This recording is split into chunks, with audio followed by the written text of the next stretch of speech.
بسم الله الرحمن الرحيم. اللهم صل على سيدنا ومولانا محمد وعلى ال سيدنا ومولانا محمد وبارك وسلم وصل عليه. رب زدني علما، رب اشرح لي صدري ويسر لي امري واحلل عقدة من لساني يفقهوا قولي. منګه دا خبره کړې وه چې نکره دا چې کله منفیه وي نو دا به د عموم فایده ورکوي، او نکره مثبته د خصوص فایده ورکوي. بیا موږ ویلو چې نکره مثبته خو د خصوص فایده ورکوي، خو چې کله دا موصوف شي په صفت عام سره، نکره مثبته موصوف وي په صفت عام سره، نو په دې کې به دا به هم د عموم فایده ورکوي. د دې لپاره درې مثالونه ذکر کړو. پای کې دریم نمبر مثال په دې تیر سبق کې شو. یو سړی ولګېدو او یو چاته وي ایو عبیدی ضربک فهو حر، زما غلامانو چې ته ووالې ته به آزاد وي، او دغه ټول ولګېدل او دا ټول په جمع باندې وهو، نو دا سړی چې دا آزاد دی. اوس هم بیا ویلو چې دا مثال د نکرې موصوفې نه دی، بلکې څنګه چې په نکره کې ابهام وي دغه شان دی په دې ایون کې ځینې هم ابهام دی. دغه د پاره دا تشبیه د پاره دا مثال ذکر کړی دی. نو او په خلاف د دینه کې سره ولګي د مخاطب ته وي چې ایو عبیدی ضربت، کم زما غلامان چې کم تا و ایو عبیدی ضربت فهو حر، زما غلامان چې تا وهل نو هغه به ازادي، او دا کس ولګي ټولي وهل نو یو به بګي آزاد وي، او کټولي و لیول اولنې و نو علاوه نه به ازادي، لکه دې سره مزاحم نشته ده. او کټولي وال نو اقاد به اختیار چې یو پکې آزاد کا. اوس وایي چې په دې دوه مثالونو کې څه فرق دی. نو د دې د فرق د پاره دا خبره وکړه چې دا لاولنی چې کنه دا کې دا غلامان چې دا په وصف د ضاربیت سره موصوف دي، او په دویم کې دا غلامان په وصف د مضروبیت سره موصوف دي، او دا وصف د ضاربیت عام دی او وصف د مضروبیت دا خاص دی. فوش په دې کې لاولنی کې اختیار هغه غلامانو ته ورکړو، او دویم کې اختیار د دای مخاطب ته ورکړو، مخاطب یو دی آی کې ډیر دي نو ډیر ته دا وکړو. بیا دا ویډیو چې لکه ته دا په دې دوه مثالونو کې چې تا فرق کړی دی، نو دلته کې دا ایون تکم یو ایون اخلي. کته وی چې دا ایون چې دا ما د دې نه وسوي له هوی په یاد واغستو په ځوانو مثالونو کې دا وسپی نحوی نه دی، ځکه دا ایون په معنا د موضوع دا موصوله ده یا شرطی ده. او کته وی چې زماره دینه مراد وسپی معنوي ده، نو وسپی معنوي او قائم بالغیر ته وي، نو په ځوانو مثالونو کې دا وصف چې دا معنوي ده قائم بالغیر ده، نو تا په دې دوه مثالونو کې فرق کولی وکړو. پوه شوې به معنی. نو دی و چې جواب دار چې په لاولنی کې منګه دا او لکه بری کې په تشبیه پاردار کوي، لکه څنګه چې په مکه مثال کې والله لا اقربكما الا يوما اقربكما في پای کې عموم او مفعول فيه کې عموم، نو دلته کې هم په مفعول به کې عموم وکړه. نو جواب دا ورکړه چې په لاولنی کې دا غلامان موصوف په ضاربیت سره، او په دویم کې غلامان موصوف په مضروبیت سره، نو په ضاربیت کې عموم دی او په مضروبیت کې عموم نشته ده. او ته چې دا مفعول به قیاس کا په مفعول فی باندې، نو دا خبره غلطه ده، ځکه مفعول به په کلام کې فضلوي او مفعول فی په کلام کې فضله نه، بلکې مفعول فی دا نسبت الی زمان او دا په هر فعل کې جنده موجود وي. لکه پوه شوي. دویم نمبر دا جواب چا ورکړو چې لکه ول اولنی کې چې کله دا ازادي په غلامانو پورې معلق کړ شو، نو هر یو بدا دغه بکې کوشش وکړي چې ما دا سره واله چې آزاد شوي، نو حقات او به اختیار نه او په دویم کې د دا غواړي چې یو غلام آزاد کړي، نو په دویم کې به عقد اختیار لګي چې بدی کې دته اختیار ورکړل. پوه شو به معنی. اوس وایي لکه څنګه چې په نکره موصوفه کې چې دا عموم پیدا کیږي، په نکره منفیه کې عموم پیدا کیږي، نو دغه شانتي کله چې یو کلمه د سیمه چې باندې باندې الف لام داخل شي، او بیا غ الف لام چې نه دا د عهد خارجي دا احتمال نه لري، نو پای کې به هم دا لام دا کلمه چې دا ندی کې به عموم پیدا کیږي. الف لام چې دا اول تاسو ویلي دي چې الف لام په دوه قسم لري، یو الف لام اسمی ده او یو الف لام حرفی ده. الف لام اسمی څه ته وایي چې به اسم فاعل او به اسم مفعول باندې راشي په معنا د الذي لك الضارب په معنا الذي ضرب، او المضروب په معنا الذي ضرب. او بیا دویم نمبر الف لام حرفی هغه ته ویلېږي چې په اسم فاعل او په اسم مفعول باندې نه راغلی. اسم الف لام حرفی په دوه قسمه باندې ده، الف لام حرفی زائد او الف لام حرفی غیر زائد. الف لام حرفی زائد څه ته وایي چې دا غي په لری کولو باندې په جمله کې څه نقصان ناراضي، لك با او دا هم تو راځي په اسم جامد باندې لکه الحسن والحسين واللام الف لام پوه شئ. بیا تاسو دا ویلو چې الف لام حرفي غیر زائد څه ته ویل کېږي چې د آی په لري کولو باندې په کلمه کې نقصان نه دي. الف لام حرف غیر زائد څو قسمونه دي؟ څلور قسمونه دي. کم کم دي؟ که مدخول د الف لام نه مراد به یا حقیقت وي یا به افراد وي. کله مدخول د الف لام نه مراد حقیقت او ماهیت وو نو دې ته ویل کېږي الف لام جنسي. څه ورته وایي؟ او که مدخول د الف لام نه مراد افراد وو نو دا به خالینی د دوه حالونه یا به کل افراد مراد وي یا به بعض افراد مراد وي. که کل افراد مراد وي دې ته ویل کېږي الف لام استغراقي. کل افراد نو مراد بعض افراد مرادو او دا بعض په خارج کې متعین وي یا بنوي. په خارج کې متعین نو دي ته لګي الف لام عهد خارجي او کنه پکې نو دي ته څه لګي الف لام ذهني. دا الف لام استغراقي لپاره مثال والعصر ان الانسان لفي خسر پدې کې الانسان کې الف لام د استغراقي دي کله استغراقي ته وانخلې نو بیا خو معنا نه برابرېږي. او الف لام عهد خارجي لپاره مثال انا ارسلنا اليكم رسولا شاهدا عليكم كما ارسلنا الى فرعون رسولا فعصى فرعون الرسول فاخذناه اخذا وبيلا. نو په الرسول کې چې د الف لام ده مدینه مراد نه د حضرت موسی عليه السلام ده یعنی یو رسول دی مراد ده او په خارج کې متعین ده. او کچر دا د الف لام نه مراد بعض افراد او په خارج کې متعین نوي او دا غیر لپاره مثال اني اخاف ان ياكله الذئب. حضرت یعقوب علیه السلام فرمایل چې زه یریږم چې دا د به اخري شرمخ وساغه یو شرمخ به خوري او یو شرمخ په خارج کې متعین نه واښو به معنی. او الرجل خير من النساء دا دغه لپاره مثال د الف لام جنسي لپاره. نو اوس دا خبره کوي وای کچرتا الف لام په یو جمله باندې په اسم باندې الف لام راغلی وو او هغه الف لام د عهد خارجي احتمال نه لرو یعنی هغه عهد خارجي نه جوړېدو نو دا بیا عموم پیدا کوي. وز د عموم د پاره نو دا بیا کوم الف لام اخلمه نو په دې کې اختلاف دی. بعض وایي چې الف لام استغراقي واخله او بعض وایي چې الف لام جنسي واخله. او که جنسي اخلي او که استغراقي اخلي خو لکه په دې کې به عموم والا معنی وي. هم دغه وجه ده چې کله الف لام په جمع باندې داخل شو نو د جمع هغه جمعیت په دې باندې باطلېږي. د جمع جمعیت په دې باندې څه کېږي باطلېږي به لکه ځکه جمع چې نن دا څو ته ویل کېږي چې په دریو دلالت کوي یا د دریو نه په څه باندې دلالت کوي په ډېرو باندې دلالت کوي. نو په دې کې 1 او 2 پکې شامل نشو کنه او چې کله په دې جمع باندې الف لام داخل شو نو دې الف لام د وجه نه په دې کې عموم راغی. چې عموم راغی نو په یو او په دوه او په درې او په لس او په کړو او په ارباو باندې با دا پوه نه شوي کنه. ها نو اوس مثال بیا د کتاب کوه دا د پوره وره. وكذا اذا دخلت لام التعريف فيما لا يحتمله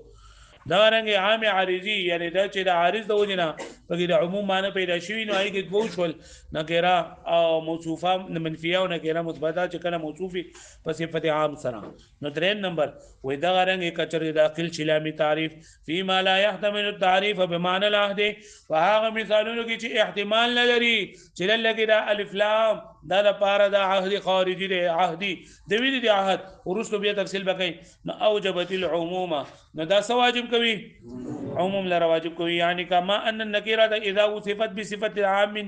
عامد تعم ولکه څنګه چې نکره کله موصوف شي په صفت عام سره نو بدی کې عموم پیدا کیږي. کذالک دغه رنګ اذا دخلت لام المعرفه في صوره ولغه شند کې داخل شي لام تعریف په هغه صورت کې لا يستقيم التعريف العهدي نه چې هغه طاقت نه لري نه برابرۍ کې پای کې تعریف عهدي نو اوجبت العموم نو دا واجب کوي سره سواء كان العموم للجنس برابر خبره دا کده عموم د سره پاروي د جنس ته پاروي. اوس ما تاسو ته وی کنه چې بریګه الف لام کې به عمومي عموم په دوه صورتونو کې راځي یا و جنسي باغلی بیا یا به الف لام ساغلی استغراقي باغلی. نو عموم جنسي چا غستره کما ذهب الیه فخر الاسلام وتابعوه لکه دا غستره امام فخر الاسلام رحمت الله علیه او د چې کوم تابعداري کوم کړي او للاستغراق یا د لام الف لام چې راغلی او دا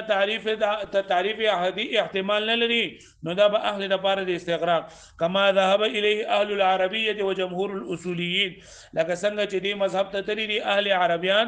او ټول اصوليين. لکه پوه شوي وای په بي کې تنبيه ده چې اصل په الف لام کې عهدي دی اصل په الف لام کې سره یعنی کومه په چې د دې په بعض افراد په خارج کې متعین وي کچرتا تعریف والا عهدي معنی په برابر ده نو ته بل معنی ده نه بوزي که عهدي معنی په کې نه برابر ده نو بیا به استغراق او جنسي ته به حاله بوزي بیا چا ویلي دي چې الګ عهد خارجي او عهد ذهني د لپاره دا وځه شوی دی چې نه صرف د عهد خارجي لپاره وځه شوی دی عهد ذهني خو په شان نه کېری دی ابهام دی پکې پوه شوئ وفيه تنبيه او پدې کې تنبيه ده على ان العهد هو الاصل في اللام چې عهد والا معنا چې په خارج کې متعین وي دا هغه معنا د اصل په لام کې کلا متى امکن الاصل چې کلا په اصل ممکن وي نو موږ به بل تلو فما دام يستقيم العهد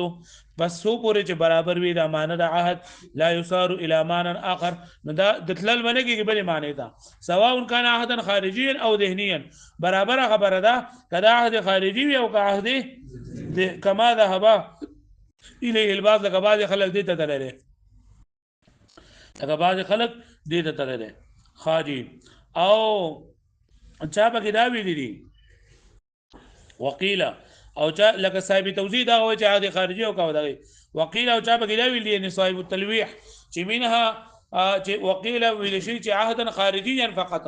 چې لکه اصل کې د علامه متشویر د عهد خارجي د لپاره چې بعض افراد لپاره او بعض افراد په خارج کې سوي متعین بوي که بعض افراد په خارج کې متعین نه او دا دغه عهد ذهني وو دا خو پشان د سره پشان د نګری دی په بام کې وقيل او چاویل جهادا خارجيا فقط جسر بعد خارجي و پرې کې اخلو فانه الاصل في التعريف دغه اصل له په تعریف کې والماخوذ الذهني في المعنى كالنكره او ماخوذ ذهني کو په معنا کې پشان نه کېری دی لکه څنګه چې باندې کېره کې ابهامي دغه شاده په ماخوذ ذهني کې ابهامي فونه شوي کنه حواس ناراضي فإن لم يستقم العهد پس کچتنی برابر عهدی معنا بأن لم يكن ثم افراد معهوده چې یا خدا دی وجنا چې افراد معهود نه وي او لم يجري ذكره فيما سبق یا دا چې دا غي ذکر مخکې نه شوی نو حمل على الجنس نو دا به حمل کولېږي په سمان د الف لام جنس بجنس باندې فيحتمل الادنى والكل نو دا به احتمال د لګهم لري او د ډیر هم لري على حسب قابلیت المقام څنګه چې مقام دا قابلو مطلب دا لګو افراد ته ضرورت جو لګ بتیاله کډې ته ضرورت ډیر به واخلې او على الاستغراق یا ودا اخذ د استغراق معنی باندې فيستوعب الكل يقينا ندابر غير طول لرقني كما في قوله تعالى ان الانسان لفي خسر الا الذين امنوا وعملوا الصالحات چې بشک ټول انسانان په خساره کې دي مگر هغه کسان چې سلور صفات ولې ایمان راوړي عمل صالح کوي تواصي بالحق تواصي بالصبر کوي نو ګوره دل لګي دا الانسان کې د الف لام استغراق دي کدا الف لام د استغراق و نقله نو بیا به مستثنا بنا برابرېږي ځکه دا مستثنا نه دا خبره ده چې مستثنا په مستثنا منه کې شامل وي پوه شوي نه لګي دا الف لام څه شی استغراقي دي لکه پوه شوي دویم وخاب المثال والسارق والسارقه او السارق والسارقه کې دا مثال دی نه لګي دا یو خدای دا چې دا السارق کې دا اسم فاعل باندې الف لام راغلی نو دا الف لام په معنا ده سره دا الذي ذکر موږ ویلو چې الذي سرق الزارق بمعنى الذي ضرب او الزانیه والزانی په دې کوم دغه خبره ده هغه پوه شو مې باندې چې لګیم دا الف لام چې دا راغله او کته پکې دل لګي پکې استغراقه څه ځان باغلی کوله کدا الف لام اسمي دي او دا استغراقي دي او دا موږ دا الف لام حرفي غیر زائد مثال نویلو دې باندې پوه شو حتى يسقط اعتبار الجمعيه اذا دخلت على الجمع وساقطيږي و اعتبار د جمعیت کله چې داخل شي دا په جمع باندې عملا بالدلیلین د پاره چې عمل شي په دوانو دلیلونو باندې وی کله چې په جمع باندې الف لام داخل شو نو د جمع هغه جمعیت په باطلیږي د جمعیت په باطلیږي مطلب الف لام پر راغله نو په یو په دوه باندې هم دلالت کوي او جمع نو وتینه وتینه په سیوا باندې هم دلالت کوي تفريع على قول اوجب لهم اي هذا القدر يعني دا مقدار اذا كان دخول اللام في المفرد وكله داخل دل لام په مفرد باندې راشي نو بیا خو لګا بیا خو پکې ډېر افراد دي واما اذا كان على الجمع کچته په جمع باندې راشي د الف لام په جمع باندې نقل شي فثمره عمومه نو ثمره عموم انه يسقط عموم الجمع ندا معنى الجمع دا بساقطوي معنى د جمع لره لکه پوه شوي فلا يكون اقل ثلاث نو په دغه وخت به بیا د جمع اقل بدري نه وي د جمع اقل به بیا درې اذ لو بقي جمعا کچته دا وسم باقي پاتې شي وای که جمع بیا هم جمع پاتې شي نو جمع خو په 3 باندې دلالت کوي 3 په زیات دلالت کوي او په 1 او په 2 باندې دلالت نه کوي کنه په 1 او په 2 باندې خو دلالت نه کوي کنه نو کچرته د الف لام دا په دې کې د جمع غ جمعیت باطل لګي په 1 2 باندې دلالت ونه کوي نو د الف لام بیا فائدہ څه شوله پوه شو مې معنی اذ لا عهد ولا استغراق ولا جنس ځکه چې دغه الف لام نه غو عهدي کېدی شي نه استغراقي کېدی شي او نه څه کېدی شي جنسي کېدی شي ها فيجب ان يحمل على الجنس انه واجب دي چې دا حمل کول دي په جنس باندې ليكون ما دون ثلاثه معمولا للجنس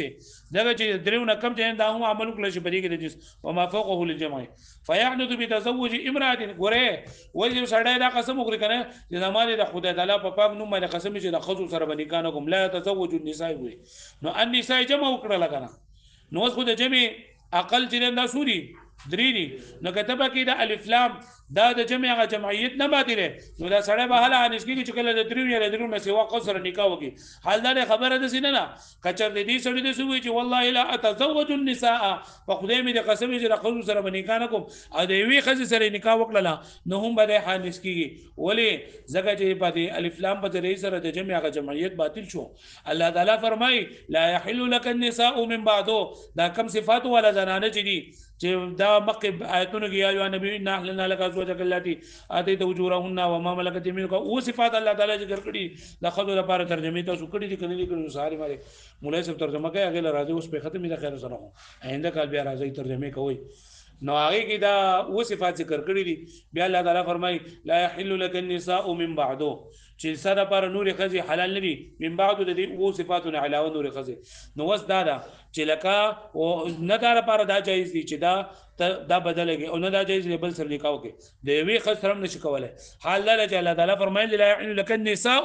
سره پر خزي حلال ندي مطلب یو کولای شي دوه کولای شي قدرت نشي کولای دا معنی نه ده نو کله چې الف لام په جمع باندې داخل شول د جمع غ جمعیت څه کیږي دغه شان دی الله ته منغه وایو انما الصدقات للفقراء والمساكين والعاملين عليها چې بشکره صدقات د فقیرانو ورکه مسکینانو ورکه نو موي فقرا جمع نه فالفقراء الف لام په داخل شول د جمع جمعیت بدل کړي کټول زکات یو فقیر له ورکه ټول زکات یو مسکین له ورکه نو سړي صحیح دي امام شافعي رحمۃ اللہ علیہ نه هر جنس له ورکه او درې کسانو له ورکه چې په جمع باندې عمل لشي مو الف لام هغه جمعیت باطل کړي نه لپاره سر فيحنث بتزوج امراه واحده نو د به انس کیږي په نکاح کول دی وی خځه سره اذا حلف کله چې قسم وکړو چې لا يتزوج النساء ولو كان معنى الجمع باقيا وكثري على دا معنی د جمع پکې باقی وي لما حنث بما دون ثلاثه نو بل کم د درونه بدینه حنث کړو مثل قوله تعالى لا يحل لك النساء من بعده پدې کې پوه شوي کنه وقوله تعالى انما الصدقات للفقراء والمساكين الايه اقرا الايه ان شئت فتكفي الصدقه لجنس الفقير نو کافی صدقه جنس فقیر ته ورکړه یا جنس مسکین ته ورکړه پوانا شوي وعند الشافعي رحمه الله عليه امام شافعي رحمه الله عليه فرمای لابد ان يصرف الى الفقراء الثلاثه والمساكين ثلاثه چې ضروری ده چې دا زکات ورکول کېږي دریو فقیرانو ته او دریو مسکینانو ته ولی عملا بالجمع چې په جمع باندې عمل شي وهذا